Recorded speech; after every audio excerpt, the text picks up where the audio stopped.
दान पुण्य से संबंधित सभी गतिविधियों को वैश्विक स्तर पर एक सामान्य मंच पर होना चाहिए। इसके महत्व के बारे में जागरूकता लाने के लिए हर साल 5 सितंबर को इंटरनेशनल डे ऑफ चैरिटी मनाया जाता है।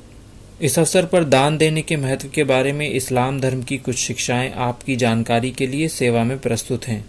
कुरान में ईश्वर ने कहा, हमने तुम्हें जो कुछ दिया है उसमें से खर्च करो, इससे पहले कि तुम में से किसी की मृत्यु आ जाए और उस समय वह कहने लगे, ए मेरे पालनहार, तूने मुझे कुछ थोड़े समय तक और मोहलत क्यों न दी कि मैं सदका यानी दान करता और अच्छे लोगों में सम्मिलित हो जाता।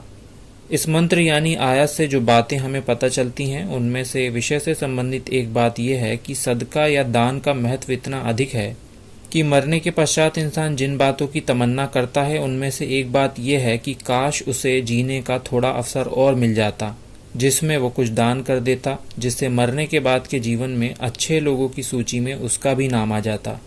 इसके अलावा इस्लाम का और अधिक अध्ययन करने पर विषय से संबंधित जो बातें हमें पता चलती हैं उनका सार यह है कि दान दो प्रकार का होता है, ऐच्छिक और अनिवार्य। ऐच्छिक दान हर मालदार और गरीब अपनी आर्थिक अवस्था के हिसाब से जितना उचित समझे दे सकता है।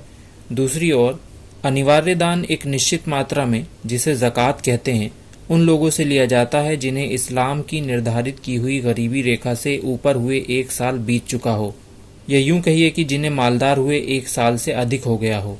जहाँ तक बात है दान के एकत्रित और वितरित होने के केंद्रीय मंच और उसके महत्व की, तो इतिहास गवाह है कि मदीना में ईशदूत मोहम्मद सल्लल्लाहु अलैहि वसल्लम के शासन के समय जब केंद्रीय प्रणाली से दान को इकट्ठा करने और बांटने का काम किया गया तो पूरे शहर में आम आदमी तक हर कोई मालदार हो गया था।